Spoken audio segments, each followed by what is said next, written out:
2016 ခုနှစ်ဇူလိုင်လ19ရက်နေ့မှာယူကရိန်းပြည်ထောင်ရေးဝန်ကြီးဌာနက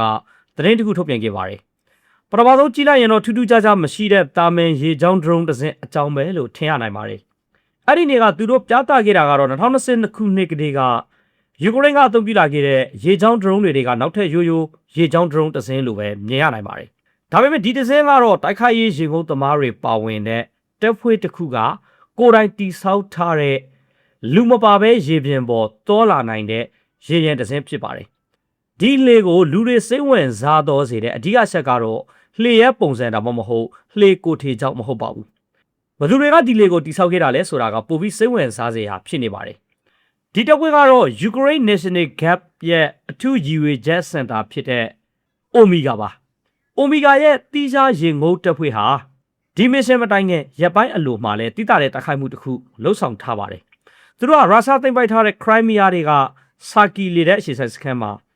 ရုရှားရဲ့ Su-24M ဘုံကျဲလေယာဉ်တစ်စင်းကိုဒရုန်းတွေနဲ့တိုက်ခိုက်ဖျက်ဆီးခဲ့ပါတယ်။ဒီလေယာဉ်ဟာယူကရိန်းကိုနောက်ထပ်တိုက်ခိုက်ဖို့အတွက်တိုက်ခိုက်ရေးခရီးစဉ်ထွက်ခေါ်ဖို့ပြင်ဆင်နေချိန်မှာပဲတိုက်ခိုက်ခံခဲ့ရတာပါ။ဒီအချက်ကအရေးကြီးပါတယ်။ဘာကြောင့်လဲဆိုတော့ Omega တပ်ဖွဲ့ကခေါင်းငယ်ပေါ်ကနေပြေးချနိုင်တဲ့လက်နက်တွေကိုအသုံးပြုပြီးတော့ရုရှားဘုံကျဲလေယာဉ်တစ်စင်းကိုဖျက်ဆီးနိုင်ခဲ့တဲ့အပြင်အခုချိန်မှာနောက်မျိုးဆက်လေကြောင်းဒရုန်းတွေအတွက်အသုံးပြုမဲ့လှေတွေကိုပါကိုယ်တိုင်ဒီဇိုင်းဆွဲတိဆောက်နေကြတာဖြစ်လို့ပါဒီလေအကြောင်းနဲ့အတူယူကရိန်းကရေတန်းအင်အားအကန့်အသတ်ရှိနေပေမဲ့ရေကြောင်းစစ်ပွဲကိုဘလို့ဆင်နွှဲနေတယ်လဲဆိုတာကိုလည်းကြည့်ဖို့လိုပါတယ်အဲ့ဒါပြည့်ဒီလိုအခြေအနေမျိုးဖြစ်လာအောင်နှစ်ပေါင်းများစွာအတွင်းယူကရိန်းရဲ့ရေကြောင်းဒရုန်းနည်းပညာတွေဘလို့တိုးတက်လာခဲ့တယ်လဲဆိုတာလည်းအရေးကြီးပါတယ်အဲ့ဒီအကြောင်းတွေကိုနားလည်ဖို့အတွက်အရင်ဆုံးစာကီလေတဲ့အခြေစိုက်စခန်းမှာဖြစ်ခဲ့တဲ့ Su-24M တိုက်ခိုက်မှုကိုပြန်ကြည့်ရပါမယ်ဒီတိုက်ခိုက်မှုကဒီဇယ်လက်မှာအရင်အရေးကြီးပါတယ်။ဘာကြောင့်လဲဆိုတော့ဒါဟာတပတ်တစ်ကြိမ်ဒရုန်းအသစ်တစ်စင်းထုတ်ဖော်ပြသတဲ့သတင်းမျိုးနဲ့မတူပဲအခုတွေ့နေရတဲ့ရေချောင်းဒရုန်းလေဇလန်ရဲ့နောက်ွယ်ကအ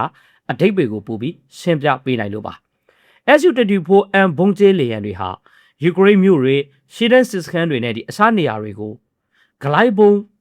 ကြေးစားဖို့အသုံးပြုခဲ့တဲ့ရုရှားလေယာဉ်အမျိုးအစားတွေကတစ်မျိုးပါ။ဒါကြောင့်လေယာဉ်တစ်စင်းကိုခေါင်းငယ်ပေါ်မတက်ခင်မြေပြင်မှာဖျက်ဆီးနိုင်တာဟာပင်လယ်ထဲမှာရန်သူဒရုန်းတစ်စင်းကိုပစ်ချတာတော့မဟုတ်သင်္ဘောတစ်စင်းကိုထိခိုက်ပျက်စီးစေတာထက်မဟာဗျူဟာအရာပိုပြီးအရေးကြီးနိုင်ပါတယ်ဒါပေမဲ့အဲ့ဒီလိုလုပ်ဖို့ကလည်းပိုပြီးခက်ခဲပါတယ်ဘာကြောင့်လဲဆိုတော့ရုရှားဘက်ကအပြင်းအထန်ကောက်ကွေထားတဲ့လေတဲ့အခြေစိုက်စခန်းတစ်ခုအထိလူတွေကိုယ်တိုင်နီနီကက်ကက်ဝင်ရောက်ပြီးလှုပ်ဆောင်ရနိုင်လို့ပါအဲ့ဒီအတွေ့အကြုံကပဲအိုမီဂါရဲ့ရင်ငုတ်တပ်ဖွဲ့ကရေချောင်းဒရုန်းနဲ့ရေချောင်းသုံးပစ္စည်းတွေကိုကိုယ်တိုင်ဆက်ပြီးတိဆောက်နိုင်အောင်အထောက်အကူဖြစ်စေပါတယ်ဒါဟာတခြားသူတွေရဲ့တိုက်ပွဲအပီးသုံးသက်ချက်တွေကိုဖက်ပြီးမိပညာတိဆောက်နေတဲ့သူတေသနာနဲ့ဖွံ့ဖြိုးရေးအဖွဲ့တစ်ခုမဟုတ်ပါဘူးတကယ်တိုက်ပွဲတွေမှာသူတို့ကိုယ်တိုင်လှုပ်ဆောင်ခဲ့တဲ့ mission တွေအပေါ်အရှိခံပြီး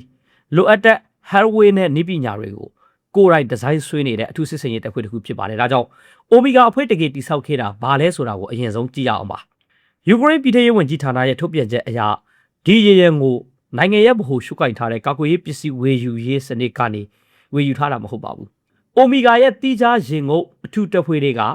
အင်ဂျင်နီယာတွေကယူကရိန်းအရက်ဖက် IT ကုမ္ပဏီတစ်ခုနဲ့ပူးပေါင်းပြီးတော့မှကိုယ်တိုင်ဒီဇိုင်းဆွဲတည်ဆောက်ခဲ့တာဖြစ်ပါတယ်။သူတို့တည်ဆောက်ထားတဲ့ဒီရေရန်ကို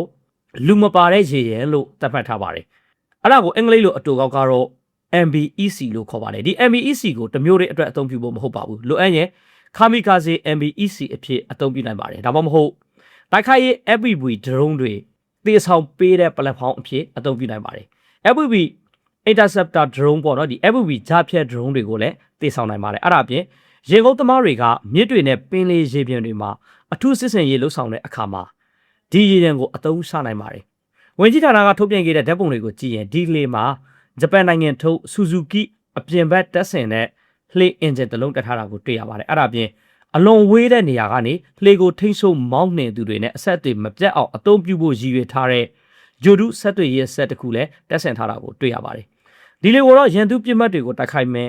FPV drone တွေကိုတေဆောင်ပေးမဲ့ mothership လို့ဓာတ်ရိုက်ဖော်ပြထားပါတယ်ဒီစကားတစ်ကြောင်းနဲ့ဒီလေရဲ့အဓိကအယူအဆကိုနားလည်နိုင်ပါတယ်ဒီလေကိုယ်တိုင်ကအဓိကလက်နက်တစ်ခုမဟုတ်ပါဘူးအဓိကတာဝန်ကတော့ FPV drone တွေကိုရန်သူပြစ်မှတ်ရှိတဲ့နေရာနဲ့ပိုနီးတဲ့အထိတေဆောင်ပေးပြီးတော့ drone တွေအတွက်တော်ရမဲ့အကော်အဝေးကိုရှော့ချပေးတာဖြစ်ပါတယ်အဲ့ဒီနောက်မှာတော့တကယ်တိုက်ခိုက်မှုကိုလုံမဲ့ FPV drone တွေကိုလှေပေါ်ကနေလွှတ်တင်ပါdrone တွေကိုရန်သူနဲ့တက်နိုင်သမျှနှီးတဲ့နေရာကနေလွှတ်နိုင်ရင်ပြစ်မှတ်စီရောက်ဖို့ပို့လွယ်ပါတယ်အဲ့ဒါပြ drone က ပြမတ်စီမရောက်ခင်ဘက်ထရီအားကုန်သွားတာမျိုးကိုလည်းရှော့ချနိုင်ပါတယ်ဒီယူဆဟာယူကရိန်းနိုင်ငံဇာပိုရိုဇီယာဒေသမှာရုရှားရဲ့ဒီထောက်ပံ့ရေးပစ္စည်းတွေနဲ့စစ်ဖက်ဆိုင်ရာပစ္စည်းတွေကိုရှေ့တန်းနောက်ဖက်ကနေ FPV ဒရုန်းတွေနဲ့တိုက်ခိုက်ခဲ့တဲ့အတွေ့အကြုံကနေထွက်ပေါ်လာပုံရပါတယ်အဲ့ဒီနေရာမှာ drone operator တိုင်းနောက်ဆုံးကြုံတွေ့ရမယ့်ပြဿနာတစ်ခုရှိပါတယ်အဲ့ဒါကတော့ drone တစ်စင်းကိုအဝေးကြီးအထိပြန်တန်းစေလိုက်ရင်တိုက်ခိုက်မှုလုပ်ဖို့အတွက် battery အားမလုံလောက်နိုင်တော့တာပ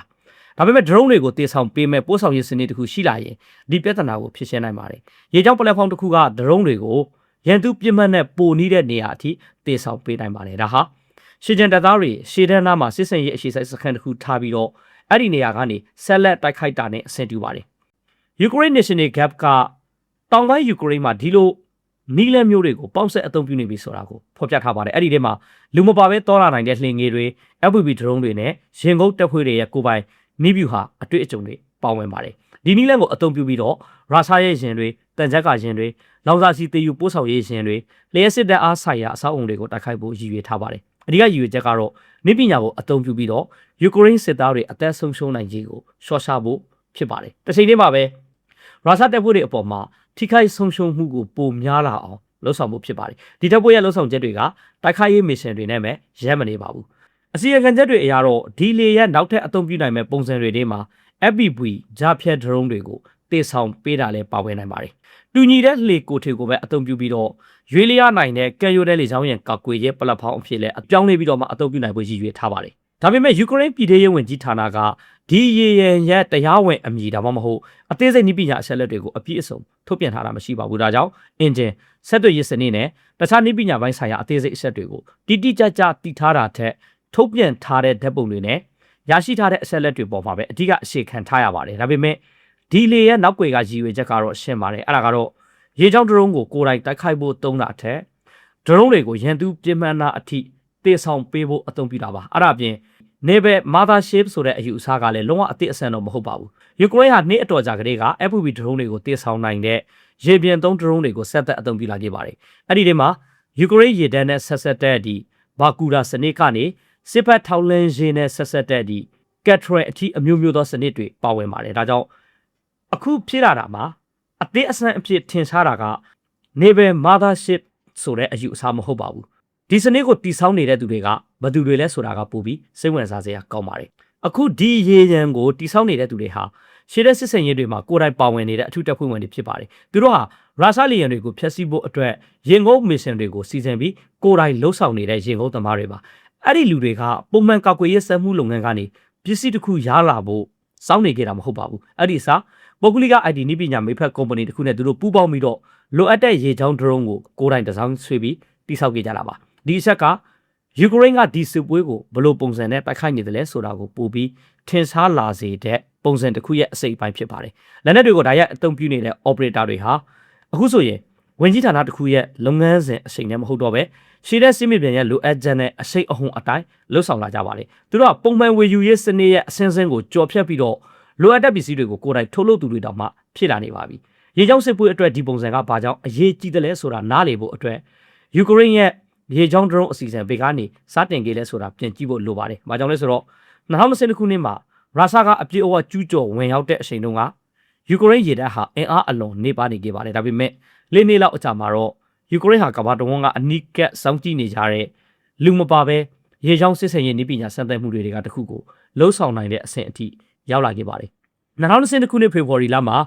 ရုရှားကယူကရိန်းကိုအပြည့်အဝကျူးကျော်ဝင်ရောက်လာတဲ့အချိန်မှာယူကရိန်းရဲ့သမယိုကြားရေတပ်ဟာပင်လယ်ထဲမှာအဓိကအင်အားစုတစ်ခုမဟုတ်ခဲ့ပါဘူးယူကရိန်းရဲ့အကောင်းဆုံးရေပြင်တိုက်ခိုက်ရေးသင်္ဘောတွေကတချို့ဟာစစ်ပွဲစတင်ပြီးရက်ပိုင်းအတွင်းမှာပဲဆုံးရှုံးခဲ့ရပါတယ်တချို့သင်္ဘောတွေကတော့ရုရှားလက်ထဲမရောက်အောင်နှင်းမြုပ်ပစ်ခဲ့ရပါတယ်အဲ့ဒီအချိန်မှာ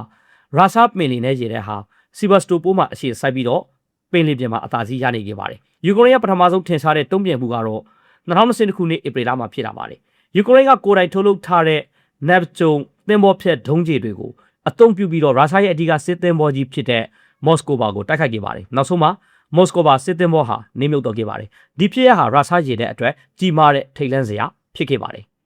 အဲ့ဒါပြင်ရုရှားဂျပန်စစ်ပွဲဖြစ်ခဲ့တဲ့20ရာစုအစောပိုင်းကာလနောက်ပိုင်းရုရှားရဲ့အဓိကစစ်သင်္ဘောတစ်စင်းရန်သူတိုက်ခိုက်မှုကြောင့်နှင်းမြုပ်ခဲ့ရတဲ့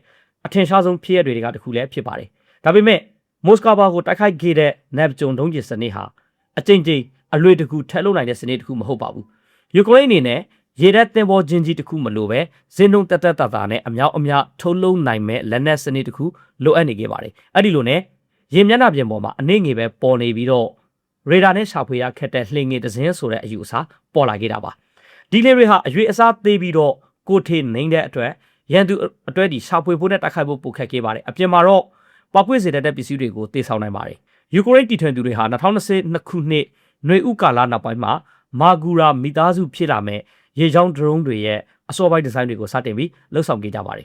2022ခုနှစ်အောက်တိုဘာလရောက်တဲ့အခါမှာမာဂူရာဝီဖိုင်ရဲ့အစောပိုင်းပုံစံတွေနဲ့ဆင်တူတဲ့လှေတွေဟာရုရှားရဲ့ Black Sea Fleet အဓိကအရှိဆိုင်စကန်ဖြစ်တဲ့ Sevastopol စိတ်ကမ်းကိုတိုက်ခိုက်မှုမှာပါဝင်လာခဲ့ပါတယ်ပထမဆုံးထင်ရှားတဲ့တိုက်ခိုက်မှုအတွင်းရုရှားရေတပ်ရဲ့ Admiral Marakov Frigate တင်ပေါ်နဲ့ရေမိုင်းရှင်တင်ပေါ်တစ်စင်းထိခိုက်ပျက်စီးခဲ့ပါတယ်အဲ့ဒီညမှာဒီဒရုန်းတွေကတင်ပေါ်တစ်စင်းကိုနှင်းမြုပ်ပြစ်နိုင်ခဲ့တာမရှိပါဘူးဒါပေမဲ့ဒီယူဆကတကယ်အလုပ်ဖြစ်နိုင်တယ်ဆိုတာကိုတော့ပြသနိုင်ခဲ့ပါတယ်ဇင်းလုံးတက်တာတဲ့လူမပါဘဲထိန်းချုပ်နိုင်တဲ့လှေအနေငယ်ဟာပင်လယ်လက်တွေပါအပြင်းအထန်ကောက်ခွေထားတဲ့ရုရှားရေတပ်အရှိဆိုင်စခန်းရဲ့အလေဘို့အထိဝင်ရောက်နိုင်ခဲ့ပါတယ်အဲ့ဒီကနေစပြီးယူကရိန်းရဲ့လေကြောင်းဒရုန်းအစီအစဉ်ဟာအလွန်မြင့်မြင့်တိုးတက်လာခဲ့ပါတယ်ယူကရိန်းရဲ့စစ်ဘက်ထောက်လှမ်းရေးဌာနဖြစ်တဲ့ GUR ဟာမာဂူရာမိသားစုရဲ့အဓိကအသုံးပြုသူနဲ့ operator ဖြစ်လာခဲ့ပါတယ်2023ခုနှစ်ရောက်တဲ့အချိန်မှာတော့ဒီရေကြောင်းဒရုန်းတွေဟာယူကရိန်းကမ်းရိုးတန်းကနေအလွန်ဝေးတဲ့နေရာတွေအထိတောလာပြီးစစ်စင်ရေးလုံနိုင်တဲ့အဆင့်ရောက်လာခဲ့ပါတယ်2023ခုနှစ်မေလမှာမာဂူရာဒရုန်း3စင်းဟာယူကရိန်းကမ်းရိုးတန်းကနေရာနဲ့ရှိတဲ့မိုင်အကော်မှာရှိတဲ့ရုရှားရဲ့ထောက်လှမ်းရေးသင်္ဘော Ivan Kars ကိုတိုက်ခိုက်ခဲ့ပါတယ်အဲ့ဒီတိုက်ခိုက်မှုကြောင့် Ivan Kars သင်္ဘောထိခိုက်ပျက်စီးခဲ့ပါတယ်တစ်ချိန်တည်းမှာပဲယူကရိန်းလုံခြုံရေးဝန်ဆောင်မှုဒီ SBU ကလည်း Sea Baby လို့လူသိများတဲ့အစားရေကြောင်းဒရုန်းမိသားစုကိုထုတ်ဖော်ပြသခဲ့ပါတယ်2023ခုနှစ်ဇူလိုင်လမှာ Sea Baby ဒရုန်းတွေဟာပောက်ကွေ့စေတဲ့ပစ္စည်းတဒန်းနီးပါးတေဆောင်ပြီးတော့ Kars ရေလက်ကြားတရားကိုတိုက်ခိုက်ခဲ့ပါတယ်ဒီတရားဟာရုရှားပြည်မကြီးနဲ့ရုရှားသိမ်းပိုက်ထားတဲ့ခရိုင်းမီးယားကိုဆက်သွယ်ပေးထားတဲ့အရေးကြီးတဲ့လမ်းကြောင်းတစ်ခုဖြစ်ပါတယ်။ဒါကြောင့်ဒီတရားဟာတေယူပို့ဆောင်ရေးအရာအရေးကြီးသလိုရုရှားအတွက်နိုင်ငံရေးနဲ့သင်္ကေတအရာလည်းအလွန်အရေးပါတဲ့နေရာတစ်ခုဖြစ်ပါတယ်။ Sea Baby drone တွေကိုနောက်ပိုင်းမှာဆိုရင်ဒီရေမိုင်းတွေရှာဖို့ပြီးရင်ဒုံးကျည်လောင်ချာတွေတည်ဆောင်ဖို့နဲ့ရုရှားရေတပ်က Novorossiysk စီကိုပျောက်ရွှေ့သွားတဲ့အခါမှာအဲ့ဒီအနီးမှာရှိတဲ့အရှားဒီရုရှားသင်္ဘောတွေကိုပါတိုက်ခိုက်ဖို့အတွက်ထပ်မံပြင်ဆင်အသုံးပြုခဲ့ပါတယ်။ရေကြောင်းဒရုန်းတွေကိုတာမင်ဒုက္ခပေးတဲ့လက်နက်တစ်ခုအဖြစ်ကနေမဟာဗျူဟာမြောက်လက်နက်တစ်ခုအဖြစ်တကယ်ခိုင်မာလာစေတဲ့အဓိကအလှည့်အပြောင်းကတော့2024ခုနှစ်အစပိုင်းမှာဖြစ်လာခဲ့ပါတယ်2024ခုနှစ်ဇန်နဝါရီလနှောင်းပိုင်းမှာမာဂူရာ V5 drone တွေဟာ Tarin 2-3 class D ဒုံးကျည်တန် Corvette သင်္ဘော Ivan Nobels ကိုတိုက်ခိုက်ပြီးတော့မှနှိမ့်မြုပ်စေခဲ့ပါတယ်ဖေဖော်ဝါရီလအလယ်ပိုင်းမှာလည်း Robusha class စံသက်ရေးသင်္ဘောဖြစ်တဲ့ Caesar Kunikov ကိုထပ်မံတိုက်ခိုက်ပြီးနှိမ့်မြုပ်စေခဲ့ပါတယ်ဒီဖြစ်ရပ်တွေဟာဒီစစ်ပွဲအတွင်းမှာပဲထူးခြားတာမဟုတ်ပါဘူးရေကြောင်းဒရုန်းတွေကိုအသုံးပြုပြီးရန်သူစစ်သင်္ဘောတွေကိုနှိမ့်မြုပ်စေခဲ့တဲ့တမိုင်းဝင်ဖြစ်ရပ်တွေလည်းဖြစ်လာခဲ့ပါတယ်ပထမဆုံး Sevastopol စိတ်ကမ်းတိုက်ခိုက်မှုတွေကနေတစ်နှစ်လောက်အတွင်းမှာပဲယူကရိန်းရဲ့ရေကြောင်းဒရုန်းနဲ့ဒုံးကျည်တိုက်ခိုက်မှုတွေကြောင့်ရုရှားသင်္ဘောအစင်း2ဒါဇင်ခန့်နှိမ့်မြုပ်ခဲ့ရတာဒါမှမဟုတ်ထိခိုက်ပျက်စီးခဲ့ရတာတွေရှိလာပါတယ်ဒီအချိန်တွေကြောင့်2023ခုနှစ်နဲ့2024ခုနှစ်အတွင်းမှာရုရှားရဲ့ပင်လယ်နဲ့ရေတပ်အဓိကအင်အားစုအများစုဟာ Sevastopol ကနေကီလိုမီတာရာနဲ့ရှိအကော်အဝေးရှိတဲ့ Novorossiysk ရဲ့အရှေ့ဆိုင်စခန်းဘက်ကိုပြောင်းရွှေ့ခဲ့ရပါတယ်အဲ့ဒီနေရာကိုအစားပိုင်းမှာ Sevastopol ထက်ပိုပြီးလုံခြုံမယ်လို့ယူဆခဲ့ကြပါတယ်ဒီလိုရွှေ့ပြောင်းတော့ရတာဟာစစ်ပွဲတစ်ခုလုံးအတွက်အလွန်ထင်ရှားတဲ့ရလဒ်တစ်ခုဖြစ်ပါတယ်အဓိကရေတပ်အင်အားမရှိသလောက်ဖြစ်နေတဲ့ယူကရိန်းဟာနျူကလ িয়ার လက်နက်ပိုင်ဆိုင်တဲ့ရုရှားနိုင်ငံရဲ့ Black Sea Fleet အစိတ်အပိုင်းအများအပြားကိုသူတို့ရဲ့တမယို့ကြအရှိဆိုင်စခန်းကနေနောက်ဆုတ်တော့အောင်ဖိအားပေးနိုင်ခဲ့ပါတယ်ဒါကိုတစင်းရှင်းစီအတွက်ဒေါ်လာသန်းပေါင်းများစွာကုန်ကြတဲ့စစ်သင်္ဘောကြီးတွေနဲ့မလုပ်ခဲ့ပါဘူးတော်တော်လေးကိုဈေးသက်တာတဲ့လူမေးရေချောင်းဒရုန်းတွေကိုအသုံးပြုပြီးလှုပ်ဆောင်ခဲ့တာပါဒါပေမဲ့ Novorossiysk စီကိုနောက်ဆုတ်တော့ယုံနဲ့ရုရှားရဲ့ပြဿနာကလွန်ဝမပြေလေတော့ပါဘူးယူကရိန်းရဲ့ရေချောင်းဒရုန်းတွေဟာသူတို့ရဲ့လှုပ်ဆောင်နိုင်တဲ့အကော်အဝေးကိုဆက်ပြီးတိုးရှေ့လာခဲ့ပါတယ်နောက်ဆုံးမှာတော့ယူကရိန်းထိန်းချုပ်ထားတဲ့ကမ်းရိုးတန်းကနေမိုင်900နီးပါးအကော်အဝေးရှိတဲ့ပြစ်မှတ်တွေကိုပါတိုက်ခိုက်နိုင်လာပါတယ်တစ်ချိန်တည်းမှာပဲဒီမာဂူရာမိသားစုရဲ့စွန်းဆောင်ကြီးတွေကလည်းဆက်ပြီးမြင့်တက်လာခဲ့ပါတယ်2015ခုနှစ်အစောပိုင်းမှာတော့ဒီ Sea Dragon လို့ခေါ်တဲ့စနစ်ကိုတက်ဆင်ထားတဲ့မာဂူရာ V5 drone တွေပေါ်လာပါတယ်ဒီစနစ်မှာဆိုဗီယက်ခေတ်ဟောင်း R73 ဝေဟင်ကနေဝေဟင်ပြစ်ဒုံးကျည်ကိုပြုပြင်အသုံးပြုထားပြီးတော့အနီအောက်ရောင်ကြီးနဲ့ပြစ်မှတ်ကိုရှာဖွေပြီးလိုက်လံတိုက်ခိုက်နိုင်အောင်ပြုလုပ်ထားပါတယ်အဲ့ဒီလိုတက်ဆင်ထားတဲ့မာဂူရာ drone တွေဟာခရိုင်းမီးယားအနီးမှာလစ်ပန်းနေတဲ့ရုရှား Mi-8 ရဟတ်ယာဉ်တွေကိုပစ်ချနိုင်ခဲ့ပါတယ်ဒါဟာရေမျက်နှာပြင်ပေါ်က ရေချောင်းဒရုန်းတစ်စင်းကလေတွေကပြစ်မှတ်ကိုတိုက်ခိုက်နိုင်ခဲ့တဲ့ပထမဆုံးအကြိမ်ဖြစ်ထင်ရှားလာခဲ့ပါတယ်ဒီထက်ပိုကြီးတဲ့မာဂူရာ V7 မှာတော့ကိုပိုင်ရေချောင်းရဲ့ကာကွယ်ရေးတုံးကြီးတွေကိုပါတက်ဆင်ထားပါတယ်အစားပိုင်းမှာလေးလံနဲ့ပောက်ကွေးစေတဲ့ပစ္စည်းတွေတင်ဆောင်ထားတဲ့အမြင်ရည်ရင်ငေလေးတစ်စင်းအဖြစ်စတင်ခဲ့တာပါဒါပေမဲ့3နှစ်လောက်အတွင်းမှာပဲတင်မောတွေကိုတိုက်ခိုက်နိုင်တယ်လို့ကုန်းမြေပြစ်မှတ်တွေကိုတိုက်ခိုက်နိုင်ပြီးတော့လေယာဉ်တွေကိုပါပြစ်ချနိုင်တဲ့ဘက်စုံသုံးရေချောင်းပလက်ဖောင်းတစ်ခုအဖြစ်ပြောင်းလဲလာခဲ့ပါတယ်ဒီလိုဆွဲဆောင်ရည်တွေတဖြည်းဖြည်းမြင့်တက်လာတာကအခုဒီအိုမီဂါအဖွေးရဲ့လှေနောက်ွယ်မှာရှိတဲ့ Mothership အယူအဆအတွက်ဓာတ်ရိုက်အရှိန်ခဲဖြစ်လာတာပါယူကရိန်းမှာပင်လယ်ပြင်ကိုဖျက်ချော်သွားနိုင်ပြီးတော့ရေဒါကနေရှောင်တိန်နိုင်တဲ့ယုံကြည်စိတ်ချရတဲ့ရေချောင်းဒရုန်းတွေရှိလာပြီဆိုရင်နောက်တစ်ဆက်တက်ဖို့တဘာဝကျတဲ့နီလန်ကတော့ဒရုန်းတွေကိုခါမီခါစီလက်နဲ့အဖြစ်ပဲသုံးမနေတော့တာပါအဲ့ဒီစားတခြားဒရုန်းတွေနဲ့စနစ်တွေကိုတည်ဆောင်ပေးတဲ့ပို့ဆောင်ရေးပလက်ဖောင်းအဖြစ်အသုံးပြုလာတာဖြစ်ပါတယ်2016ခုနှစ်ဇူလိုင်လအတွင်းမှာတော့ယူကရိန်းရေတပ်ကဘာကူရာရေချောင်းဒရုန်းစနစ်ကိုအသုံးပြုပြီးတော့ဒီအယူဆကိုလက်တွေ့ပြသခဲ့ပါတယ်ဘာကူရာကရုရှားတပ်ဖွဲ့တွေအသုံးပြုနေတဲ့စောင့်ကြည့်ရေးစခန်းကိုတိုက်ခိုက်ခဲ့ပါတယ်အဲ့ဒီနောက်တီရှာဒရုန်းတည်ဆောင်ရေးရေရင်ပေါ့နော်ဒီ UAV carrier တစ်စင်းကထောက်လှမ်းရေးဒရုန်းတွေနဲ့ဒီ FPV တိုက်ခိုက်ရေးဒရုန်းတွေကိုလွှတ်တင်ပေးခဲ့ပါတယ်ဒီလိုနဲ့ရေချောင်းဒရုန်းမြေပြင်တိုက်ခိုက်မှုနဲ့လေချောင်းဒရုန်းတွေကိုတခုတည်းသောစစ်ဆင်ရေးတွေမှာပေါင်းဆက်အသုံးပြုတဲ့ဘက်စုံရေချောင်းဒရုန်းစစ်ဆင်ရေးပုံစံကိုလူသိရှင်ကြားပြသလာခဲ့ပါတယ်ဒီလေးပေါ်မှာပါလာတဲ့ဒရုန်းတွေကပြစ်မှတ်ကိုစောင့်ကြည့်နိုင်ပါတယ်ပြစ်မှတ်ရဲ့တည်နေရာကိုလည်းအတည်ပြုနိုင်ပြီးတော့ရိုးရိုးခါမီခါစီဒရုန်းတစ်စင်းထက်ပိုမြင်တိုက်ခိုက်နိုင်ပါတယ်ဒါကြောင့်တိုက်ခိုက်မှုရဲ့တိကျမှုနဲ့ထိရောက်မှုကိုဓာတ်ရိုက်မြင့်တင်ပေးနိုင်ပါတယ်ဒီ Mothership အယူအဆရဲ့နောက်ထပ်အရေးကြီးတဲ့အသုံးချနိုင်မှုတစ်ခုကတော့လေကြောင်းရန်ကာကွယ်ရေးဖြစ်ပါတယ်ဒီနည်းလက်ဟာစစ်ပွဲရဲ့နောက်တစ်ဆင့်မှာပို့ပြီးအရေးပါလာနိုင်ပါတယ်ဒါပေမဲ့အဲ့ဒီအပိုင်းကိုမပြောခင်မှာကျွန်တော်ရဲ့ channel လေးကို subscribe လုပ်ထားပေးဖို့မမေ့ပါနဲ့ဗီဒီယိုလေးကိုလည်း like လုပ်လေးနေပြီးအားပေးကြလို့ရပါတယ်2016ခုနှစ်ဧပြီလမှာယူကရိန်းရဲ့လူမေးရေပြင်ရေရင်တစ်စင်းဟာသူ့ရဲ့ကိုထေပေါ်ကနေဂျာဖြက်ဟန်တာရဲ့ဒရုန်းတစ်စင်းကိုလွှတ်တင်ပြီးတော့ရုရှားရဲ့ရှာဟက်ဒရုန်းတစ်စင်းကိုပစ်ချနိုင်ခဲ့ပါတယ်ယူကရိန်းဘက်ကတော့ဒီဖြစ်ရပ်ကိုရေချောင်းပလက်ဖောင်းကနေဂျာဖြက်ဒရုန်းလွှတ်တင်ပြီးတော့ဝေဟန်ပြစ်မှတ်ကိုဖျက်ဆီးခဲ့တဲ့ကမ္ဘာပထမဆုံးဖြစ်ရပ်လို့ဖော်ပြခဲ့ပါတယ်ဒီအချက်ကရေချောင်းဒရုန်းတွေဟာကမ်းရိုးတဲ့တစ်ချောင်းပင်လယ်ဘက်ကနေရေချောင်းရဲ့ကောက်ခွေရေးတာဝန်ကိုထမ်းဆောင်နိုင်တယ်ဆိုတာပြသပါတယ်ရေချောင်းဒရုန်းတွေကမြေပြင်အရှေ့ဆိုင်လေချောင်းရဲ့ကောက်ခွေရေးစနစ်တွေလွယ်ကူကူမဖုံးလွှမ်းနိုင်တဲ့ဥတီချက်နဲ့အကောအဝေးတွေကနေမျိုးတွေကိုကောက်ခွေပေးနိုင်ပါတယ်ဒါကြောင့်လဲ STEM လိုမျိုးဂျာဖြက်ဟန်တာရေးစနစ်တွေအတွက်လည်းလက်တွေ့အသုံးဝင်တဲ့လွှတ်တင်ရေးပလက်ဖောင်းတစ်ခုဖြစ်လာနိုင်ပါတယ်ယူကရိန်းရဲ့ဒီ GUR ပေါ့နော်ဒီစစ်ဖက်ထောက်လှမ်းရေးညွှန်ကြားမှုဦးစီးဌာနကလည်းအလားတူဖြစ်ရတစ်ခုကိုဖော်ပြထားပါတယ်ရုရှားကမ်းခြေဆောင်တပ်ဖွဲ့ဝင်တွေကယူကရိန်းရဲ့ရေချောင်းဒရုန်းအုပ်စုတစ်ခုကိုလက်နက်ငယ်တွေနဲ့ပစ်ခတ်တားဆီးဖို့ကြိုးစားခဲ့ပါတယ်အဲ့ဒီအချိန်မှာရေချောင်းဒရုန်းပေါ်ကနေ FPV ဒရုန်းတွေကိုလွှတ်တင်ခဲ့ပါတယ်အဲ့ဒီ FPV ဒရုန်းတွေကတိုက်ခိုက်မှုမှာပါဝင်နေတဲ့ရုရှားဝန်ထမ်းတွေကိုဝန်းရံပြီးတော့တိုက်ခိုက်ခဲ့ပါတယ်ဒါပေမဲ့ဒီအယူဆရဲ့တက်ရောက်မှုကရေချောင်းတိုက်ပွဲတစ်ခုတွေအတွက်မဟုတ်ပါဘူးယူကရိန်းရဲ့ Mothership အယူအဆဟာလူမစ်စနစ်တွေအသုံးပြုနေတဲ့စစ်စင်ရေးနေပေအမျိုးမျိုးမှာပေါ်လာနေတဲ့ပိုကြေပြန်းတဲ့ပြောင်းလဲမှုတစ်ခုရဲ့အစိပ်ပိုင်းဖြစ်ပါတယ်ကုန်းမြေပေါ်မှာဆိုရင်ဒီ2016ခုနှစ်ဇူလိုင်လလေလောက်မှာယူကရိန်းရဲ့အမှတ်123တီကြားနေမြေကောက်ွေရေးတပ်မဟာကမိုက်ကိုလာယက်ဒေတာမှာရှိတဲ့ဒီ Kanban Space ကိုတိုက်ခိုက်ရမှာရေချောင်းပလက်ဖောင်းတစ်ခုကိုအသုံးပြုခဲ့ပါတယ်အဲ့ဒီရေရန်ငယ်ကမြေပြင် robot စနစ်တစ်စင်းကိုတည်ဆောင်လာပြီးတော့အဲ့ဒီ robot မှာစက်တနက်တက်ဆင်ထားပါတယ်ရေရန်ကရုရှားသိမ်းပိုက်ထားတဲ့ကန်ယိုတဲ့အထိရောက်တော့ပြီးတော့ robot ကိုကုန်းပေါ်ချပြီးတိုက်ခိုက်ရေးတာဝန်ထမ်းဆောင်စေခဲ့ပါတယ်ဒါဟာရေချောင်းပလက်ဖောင်းတစ်ခုကမြေပြင် robot တစ်စင်းကိုကမ်းပေါ်အထိတည်ဆောင်လာပြီးတော့ mission တစ်ခုလှုပ်ဆောင်စေခဲ့တဲ့ပထမဆုံးဖြစ်ရလို့ဖော်ပြခံခဲ့ရပါတယ်လေကြောင်းဘက်မှာလည်းအလားတူအယူအဆကိုအသုံးပြုနေတာတွေ့ရပါတယ်ယူကရိန်းတပ်ဖွဲ့တွေဟာရုရှားစခန်းတွေအပေါ်နောက်ထပ်တိုက်ခိုက်မှုတွေလှုပ်ဆောင်နိုင်ဖို့အတွက်တလန်းသောတိုက်ခိုက်ရေးမြေပြင် robot တွေကိုတည်ဆောင်ပေးဖို့အတွက်အရွေးအစားကြီးတဲ့ဒီ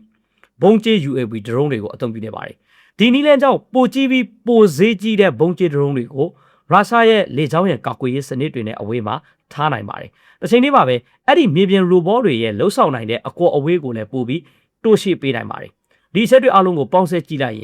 ်ရှင်းရှင်းလင်းလင်းစစ်ဖက်ဆိုင်ရာအယူဆတစ်ခုကိုတွေ့ရပါတယ်လှေတွေက FPV drone နဲ့ဂျာဖြတ်ဟန်တာရေးစနစ်တွေကိုတည်ဆောင်ပြီးလွှတ်တင်ပေးပါတယ်လှေတွေကကြတော့မြေပြင် robot တွေကိုကမ်းပေါ်အထိတည်ဆောင်ပေးနိုင်ပါတယ်တစ်ချိန်တည်းမှာပဲဘုံကျဲ drone တွေက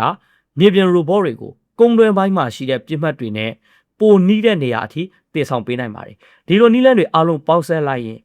လူနဲ့အလွန်တန်ဖိုးကြီးတဲ့စစ်ဖက်ပစ္စည်းတွေကိုဓာတ်ရိုက်အန်ဒီရဲတွေမထည့်ပဲလက်နက်တွေကိုပြင်းမှတ်နဲ့လုံလောက်တဲ့အကော်အဝေးအထိပိုးဆောင်နိုင်တဲ့စနစ်တစ်ခုဖြစ်လာပါတယ်အဓိကကတော့သင်းငယ်ပြီးဈေးသက်သာတဲ့လက်နက်တစ်ခုကိုအဝေးကနေတေဆောင်ပေးမဲ့လူမေးပလက်ဖောင်းတစ်ခုချင်းစီကိုအသုံးပြုတာပါဒီနေရာမှာပဲဘသူကဒီစနစ်တွေကိုတိစောက်ခဲ့တာလဲဆိုတဲ့အချက်ကအရေးကြီးလာပါတယ်ယူကရိန်းရဲ့ drone လုပ်ငန်းဟာတမယိုးကြကာကွယ်ရေးဝေယူရေးစနစ်လို့အပေါ်ကနေအောက်ကိုအမိန်ပေးပြီးရှုပ်ကိုင်တဲ့ပုံစံမျိုးနဲ့တခုတည်းမတိစောက်ထားပါဘူးအဲ့ဒီအစားဗဟိုရှုပ်ကိုင်မှုနေတဲ့ drone နည်းပညာဂေဟာစနစ်တစ်ခုဖြစ်လာပါတယ်ဒီထဲမှာပုဂ္ဂလိကထုတ်လုပ်သူတွေပါဝင်ပါတယ်စေတနာဝန်ထမ်းတွေရဲ့ရန်ပုံငွေနဲ့လေပတ်တဲ့အလုံးယုံတွေလည်းပါဝင်ပါတယ်အရေးကြီးဆုံးကတော့တကယ်စစ်မြေပြင်မှာကိုယ်တိုင်တိုက်ခိုက်နေတဲ့ရှေ့တန်းတပ်ဖွဲ့တွေပါဝင်လာတာဖြစ်ပါတယ်ဒီတပ်ဖွဲ့တွေဟာတိုက်ပွဲမှာကိုယ်တိုင်ကြုံတွေ့ရတဲ့ပြဿနာတွေကိုအခြေခံပြီးတော့လိုအပ်တဲ့ hardware တွေကိုကိုယ်တိုင်ဒီဇိုင်းဆွဲပြီးပြင်ဆင်တည်ဆောက်လာကြပါတယ်ဒါကြောင့်ယူကရိန်းရဲ့လူမျိုးစနစ်တွေဟာစက်ရုံတစ်ခုကနေစစ်တပ်စီပစ္စည်းပို့ပေးတဲ့ရိုးရိုးပုံစံထပ်ပို့ပြီးမျက်မျက်ဆက်ဆက်ပြောင်းလဲတိုးတက်လာနိုင်တဲ့စနစ်တစ်ခုဖြစ်လာပါတယ်ဥပမာဒီ frontline robotic လို့ယူကရိန်းထုတ်လုပ်သူတွေကသူတို့ရဲ့ drone တွေကိုတလားအတွင်းအကျိတ်20အထိအသေးစားဒီဇိုင်းပြောင်းလဲမှုတွေလုပ်ကြပါတယ်အဓိကအဆင့်မြင့်တဲ့မှုတွေကိုတော့6လလောက်တစ်ချိန်သူတို့ပြုလုပ်ကြတယ်လို့ဆိုပါတယ်ဒါဟာအနောက်တိုင်းရဲ့တမယိုးကြစစ်ဖက်ဝေယူရေးစနစ်တွေနဲ့ရှင်ရင်အရန်မြန်တဲ့ပြုပြင်မွမ်းမံမှုနှုန်းတစ်ခုဖြစ်ပါတယ်ပုံမှန်ကာကွယ်ရေးပစ္စည်းဝေယူရေးလုပ်ငန်းစဉ်တွေအတွင်းမှာဒါလောက်မြန်မြန်ပြောင်းလဲတာကိုစိတ်ကူးရင်ဖို့တောင်ခက်ခဲပါတယ်ပုဂ္ဂလိက IT company တစ်ခုနဲ့ပူးပေါင်းပြီးတော့ကိုယ်ပိုင်လှေကိုတိစောက်ခဲ့တဲ့ Omega ရေငုပ်တက်ခွေဟာလည်းဒီလိုနှီးလန်းတဲ့အံဝင်ခွင်ကြဖြစ်နေပါတယ်ဒီ operator တွေဟာသူတို့ရဲ့ FPV drone တွေရဲ့ battery ဘယ်နေရာမှာကုန်သွားနိုင်တယ်လဲဆိုတာသိပါတယ်ရုရှားရဲ့ကဲရုံးတဲ့ကာကွယ်ရေးစနစ်တွေကနှိမ်ပြီးတော့မြင်ရွေးတဲ့လှေကိုထေကိုဘလို့တုံးပြနိုင်တယ်လဲဆိုတာလည်းသိပါတယ်အထူးစစ်စင်ရေးတစ်ခုမှာရင်ငုတ်တက်ဖွေးအနေနဲ့ထောက်ပံ့ရေးပလက်ဖောင်းတစ်ခုစီကဘာတွေလိုအပ်မလဲဆိုတာလည်းသူတို့ကိုယ်တိုင်သိရှိထားပါတယ်ဒါကြောင့်အဲ့ဒီလိုအပ်ချက်တွေကိုစာရေးပြီးတခြားသူတယောက်ကတိဆောက်ပေးမဲ့အချိန်ကိုစောင့်မနေတော့ပဲကိုယ်တိုင်တိဆောက်ခဲ့ကြတာဖြစ်ပါတယ်ယူကရိန်းရဲ့ရေကြောင်း drone အစီအစဉ်ဟာစီဗာစတိုပိုစကန်ကိုပထမဆုံးစမ်းသပ်တိုက်ခိုက်ခဲ့တဲ့အချိန်ကနေဒီနေ့အထိနည်းပညာဘလောက်တိုးတက်လာပြီလဲဆိုတာကိုပြသနေပါတယ်။တစ်ချိန်လေးမှာပဲဒီအတွေ့အကြုံတွေကတခြားနိုင်ငံတွေရဲ့စစ်ပွဲအပေါ်စဉ်းစားပုံကိုပါစတင်ပြောင်းလဲစေပါတယ်။ American စစ်တပ်ဟာအီရန်နဲ့လှုပ်ဆောင်ခဲ့တဲ့စစ်ဆင်ရေးတွေမှာလူမေးရေပြင်ရေရင်တွေကိုတိုက်ပွဲအတွက်မှာပထမဆုံးအကြိမ်အသုံးပြုခဲ့ပါတယ်။ဒီမတိုင်ခင်ကလည်း American အထူးစစ်ဆင်ရေးတပ်ဖွဲ့တွေဟာဖိလစ်ပိုင်နိုင်ငံမှာပြုလုပ်တဲ့စစ်ရေးလေ့ကျင့်ခန်းတွေမှာယူကရိန်းရဲ့မာဂူရာရေကြောင်းဒရုန်းတွေကိုဆက်သက်အသုံးပြုခဲ့ပူပါတယ်။ဖိလစ်ပိုင်နိုင်ငံဟာတောင်တရုတ်ပင်လယ်အတွင်းမှာတင်းမာမှုတွေကြောင့်ဈေးသက်သာပြီးမြန်ဆန်သလိုရှာဖွေတွေးရှိနိုင်ဖို့ခက်တဲ့ရေကြောင်းတိုက်ခိုက်ရေးလှေတွေကိုစိတ်ဝင်စားမှုမြင့်မားတဲ့နိုင်ငံတစ်နိုင်ငံဖြစ်ပါတယ်။ဒါပေမဲ့မာဂူရာမိသားစုဒါမှမဟုတ်သူ့ရဲ့နောက်ပိုင်းပုံစံတွေကို American ရေတပ်ကပုံမှန်စံသုံးပစ္စည်းအဖြစ်အသုံးပြုတော့မယ်လို့ဆိုလိုတာမဟုတ်ပါဘူး။ဒါပေမဲ့အရေးကြီးတာကရေတပ်အင်အားအလွန်နေပါတဲ့ယူကရိန်းကရေတပ်အင်အားကြီးတစ်ခုကိုတိုက်ခိုက်ရင်ရရှိခဲ့တဲ့လက်တွေ့စစ်ဆင်ရေးသင်ခန်းစာတွေကိုအမေရိကန်ကလေးလာနေပါတယ်။အနည်းဆုံးဖြစ်ရတစ်ခုမှာတော့အဲ့ဒီအတွေ့အကြုံကိုဓာတ်ရိုက်စံသက်အသုံးပြုခဲ့တာလည်းတွေ့ရပါတယ်။ဒါဟာယူကရိန်းအတွက်အတော်လေးထူးခြားတဲ့အနေအထားတစ်ခုပါ။ဒီစစ်ပွဲရဲ့တခြားနေပြည်အများစုမှာယူကရိန်းဟာအနောက်တိုင်းနိုင်ငံတွေစီနေပညာနဲ့စစ်ဖက်ဆိုင်ရာအတွေ့အကြုံတွေကိုလက်ခံရရှိနေတဲ့ဘက်မှာရှိပါတယ်။ဒါပေမဲ့ရေကြောင်းဒရုန်းနေပြည်မှာတော့အခြေအနေကတစိမ့်တစ်ပိုင်းကြောင်းပြန်ဖြစ်လာပါတယ်။ဒီနေရာမှာကက်ထရန်နဲ့ဘာကူဒါဆိုတဲ့နာမည်တွေကိုသတင်းတွေမှာတစ်ခါတည်းရင်အတွေ့အကြုံရောအသုံးကြပါလေဒါပေမဲ့နှစ်ခုကတူညီတဲ့စနစ်တွေမဟုတ်တဲ့အတွက်ဘာကဘာလဲဆိုတာခွဲပြီးသိထားဖို့လိုပါတယ်ကက်ထရန်ကိုယူကရိန်းရဲ့စစ်ဖက်ထောက်လှမ်းရေးညွှန်ကြားမှုဦးစီးဌာနကအသုံးပြုပါတယ်မာဂူရာမိသားစုလိုပဲကက်ထရန်ဟာတိုက်ခိုက်ရေးနဲ့ထောက်လှမ်းရေးနှစ်မျိုးလုံးအတွက်အသုံးပြုတဲ့ရေကြောင်းပလက်ဖောင်းတစ်ခုဖြစ်ပါတယ်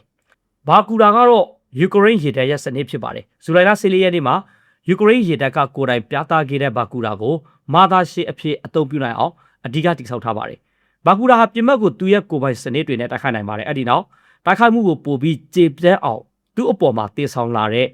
FPV drone ကိုဆက်လက်ပြီးလွှတ်တင်နိုင်ပါတယ်။ Omega လေကတော့အစောပိုင်းမာကူရာပုံစံတွေလိုတစ်ခါသုံးတိုက်ခိုက်ရေးအတွက်ပဲရည်ရွယ်ထားတဲ့ drone မျိုးနဲ့မတူပါဘူး။ဒီလေဟာဆိုရင်ဒီ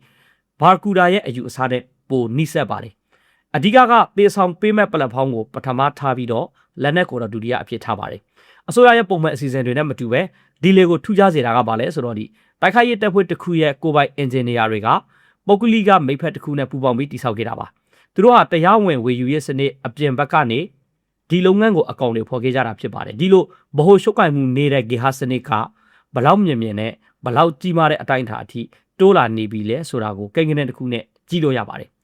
ယူကရိန်းက2025ခုနှစ်မှာမြေပြင် robot စနစ်1000လောက်ထုတ်လုပ်ခဲ့ပြီးတော့2026ခုနှစ်မှာတော့9000လောက်ထုတ်လုပ်ဖို့ရည်မှန်းထားပါတယ်ဆိုလိုတာကတစ်နှစ်အတွင်းမှာထုတ်လုပ်မှုပမာဏကို9ဆလောက်တိုးမြှင့်ဖို့ရည်ရွယ်ထားတာပါဥရောပသမဂ္ဂဘက်ကလည်းဒီလိုထုတ်လုပ်မှုအစီအခံအုံမြစ်ကိုတရားဝင်ဖြစ်အောင်လှုပ်ဆောင်ဖို့စတင်နေပါတယ်2026ခုနှစ်ဇူလိုင်လလေလောက်မှာ EU နဲ့ယူကရိန်းတို့ဟာဒရုန်းဆိုင်ရာသဘောတူညီချက်တစ်ခုကိုလက်မှတ်ရေးထိုးခဲ့ပါတယ်ဒီသဘောတူညီချက်ရဲ့ရည်ရွယ်ချက်ကတော့ဘီရိုကရေစီအတားအဆီးတွေကိုရှော့ချပြီးတော့ယူကရိန်းနဲ့ဥရောပကုမ္ပဏီတွေပူးတွဲလုပ်ငန်းတွေဖွင့်စည်းရတာပိုလွယ်ကူအောင်လုပ်ပေးဖို့ဖြစ်ပါတယ်။တချိန်တည်းမှာပဲဥရောပကော်မရှင်က EU ယူကရိန်းဒရုန်းမဟာမိတ်အဖွဲ့ကိုစတင်ဖွင့်စည်းခဲ့ပါတယ်။ဒီမဟာမိတ်အဖွဲ့ရဲ့ပထမဆုံးအစည်းအဝေးကိုတီထောင်သူအဖွဲ့ဝင်18ဦးနဲ့ဘရက်ဆဲမြို့မှာစက်တင်ဘာလအတွင်းပြုလုပ်ဖို့မျှော်လင့်ထားပါတယ်။ဒါပေမဲ့ဒီငွေကြေးတွေမူဝါဒတွေကဘေးအရာကမှအိုမီဂါလှေကိုဓာတ်ရိုက်တိဆောက်ပေးခဲ့တာမဟုတ်ပါဘူးဒီလေဟာရင်ငုတ်တပ်ဖွဲ့တစ်ခုနဲ့ယူကရိန်းပုဂ္ဂလိက IT ကုမ္ပဏီတစ်ခုတို့ကိုယ်တိုင်စိတ်ကူးပြီးပူးပေါင်းလှုပ်ဆောင်ခဲ့တာကနေပေါ်ထွက်လာတာဖြစ်ပါတယ်ဒါပေမဲ့ဒီဖြစ်ရပ်ကပိုကျပြန့်တဲ့ပြောင်းလဲမှုတစ်ခုကိုပြသနေပါတယ်ယူကရိန်းရဲ့စစ်ကာလာစီဝေါ်ရေးစနစ်ဟာရှေ့တန်းကနေပေါ်ထွက်လာတဲ့နည်းပညာအသစ်တွေကိုတားဆီးတာထက်လက်နက်အသစ်တွေကိုထုတ်လုပ်နိုင်တဲ့တရားဝင်အရင်အမြစ်တစ်ခုအဖြစ်လက်ခံလာနေပါတယ်ဒါဆို2026ခုနှစ်နွေရာသီအချိန်မှာရုရှားရဲ့ပင်လယ်နက်အတွင်းအခြေအနေကဘယ်လိုဖြစ်နေပြီလဲရုရှားရဲ့တဲ့ဟာနိုဘိုရိုစီရဲ့ဘက်ကိုဆုတ်ခွာတော်ပြီးတဲ့နောက်အခြေအနေတစ်ခုလုံးကတိတိတတ်တာပြောင်းလဲသွားတာတော့မရှိသေးပါဘူးဒါပေမဲ့ရုရှားဘက်မှာဖိအားတွေကတော့တဖြည်းဖြည်းပိုများလာနေပါတယ်ရုရှားပင်လယ်နက်ရေတပ်ဟာသူတို့ရဲ့စစ်ဆင်ရေးပုံစံတွေကိုဆက်ပြီးပြင်ဆင်နေရပါတယ်စစ်ပွဲအစပိုင်းနဲ့နှိုင်းယှဉ်ရင်ပင်လယ်နက်တွေမှာအကြီးစားစစ်ဆင်ရေးတွေလှုပ်ဆောင်နိုင်တဲ့အခွင့်အလမ်းကတိတိတတ်တာရောကျတော့ပါတယ်အပြောင်းလဲကြီးကတော့ရုရှားတပ်ဖွဲ့တွေကမ်းရိုးတဲ့တခြားရင်ဆိုင်နေရတဲ့ချိန်ဆောင်မှုပုံစံဖြစ်ပါတယ်အရင်တော့ကတော့တီထားပြီးသားဒရုန်းလွှတ်တင်ရေးနေရာတွေကနေအဝေးကြီးမှာအကြီးစားစစ်သင်္ဘောတွေကိုထားလိုက်ရင်လုံလောက်တယ်လို့ယူဆနိုင်ပါတယ်အခုတော့အားလောက်နဲ့မလုံလောက်တော့ပါဘူးရုရှားဘက်ကပောက်ကွေးစေတဲ့ပစ္စည်းတွေတည်ဆောင်လာတဲ့လှေငယ်တွေကိုလည်းထိတွေ့ရပါတယ် FPV ဒရုန်းအုပ်စုတွေကိုလည်းထိတွေ့ရပါတယ်ဂျာဖြဲဟန်တာရဲ့ဒရုန်းတွေကိုလည်းထိတွေ့ရပါတယ်မြေပြင် robot စနစ်တွေကိုပါထိတွေ့နေရပါတယ်အဲ့ဒီစနစ်တွေကိုရေတပ်သားတွေစစ်ဖက်ထောက်လှမ်းရေး operator တွေဒါမှမဟုတ်တိကျလှုပ်ဆောင်နေတဲ့အထူးစစ်ဆင်ရေးရင်ငုတ်တပ်ဖွဲ့တွေကနေဖလတ်တင်လာနိုင်ပါတယ်ဒီလိုဘေးနေရာကနေဘေးစနေနဲ့တိုက်ခိုက်လာမလဲဆိုတာခံမှန်းရတာကယူကရိန်းတိဆောက်ထားတဲ့တကယ့်မဟာဗျူဟာမြောက်အားသာချက်တစ်ခုဖြစ်လာပါတယ်တမယိုးကြရေတပ်တစ်ခုကဈေးကြီးပါတယ်တိဆောက်ပြီးရှင်းထွင်ဖို့လည်းအချိန်ကြာပါတယ်ပြီးတော့ဘေးနေရာမှာရှိနေတယ်ဆိုတာရှေ့ရခံဖို့ကလည်းပိုလွယ်ပါတယ်ဒါပေမဲ့တကယ့်အသုံးပြုတဲ့သူတွေကိုယ်တိုင်ဒီဇိုင်းဆွဲထားတဲ့သိငယ်ပြီးဈေးသက်တာတဲ့ရည်ရွယ်ချက်အလိုက်တိဆောက်ထားတဲ့ပလက်ဖောင်းတွေကိုဘဟိုရှုပ်ခိုင်မှုနေတဲ့ဂေဟာစနစ်တစ်ခုအနေနဲ့အသုံးပြုရင်ဒီပြဿနာတွေကမတူတော့ပါဘူး။ Omega ရဲ့ mothership အသစ်ကလည်းဒီလိုတိုးတက်လာနေတဲ့လမ်းကြောင်းတွေကနောက်ထပ်ဥပမာတွေ။ဒါပေမဲ့ဒီနည်းဗျူဟာတွေရဲ့တကယ့်ရည်မှန်းချက်ကရုရှားရေတပ်တစ်ခုတည်းမဟုတ်နိုင်ပါဘူး။အဓိကပြစ်မှတ်ကခရိုင်မီယာဖြစ်နိုင်ပါတယ်။အဲ့ဒီနေရာမှာယူကရိန်းဟာပိုပြီးရေရင်တဲ့စစ်စင်ရေးတွေကိုဆက်လက်လှုပ်ဆောင်နေပါတယ်။ယူကရိန်းဘက်ကလေးလာသုံးသက်သူတို့ကတော့ဒီဒေသမှာယူကရိန်းကအသာစီးရရှိနေပြီလို့တော့မှယူဆကြပါတယ်။ဒီကနေ့ဗီဒီယိုကတော့ဒီလောက်ပါပဲ။ဒီနေ့မှာကျွန်တော်ပြောပြတော့တဲ့အကြောင်းအရာနဲ့ပတ်သက်ပြီးမိတ်ဆွေဘယ်လိုမြင်ပါတယ်လဲမှတ်ချက်လေးတွေနဲ့ comment မှာဝင်ရောက်ဆွေးနွေးညှင်းခုန်တော်လို့ရပါတယ်ဗီဒီယိုလေးကိုကြည့်နေတဲ့ဆိုရင်တော့ like လို့လေးနှိပ်ပြီးအားပေးခဲ့ပါ channel လေးကိုလည်း subscribe လုပ်ထားပြီးတော့မှနောက်ထပ်ဗီဒီယိုတွေကိုစောင့်မျှော်အားပေးလို့ရပါတယ်နောက်ထပ်တစ်ပုဒ်မှာကျင်းကျင်းမာမာနဲ့ပြန်တွေ့ကြရအောင်ပါ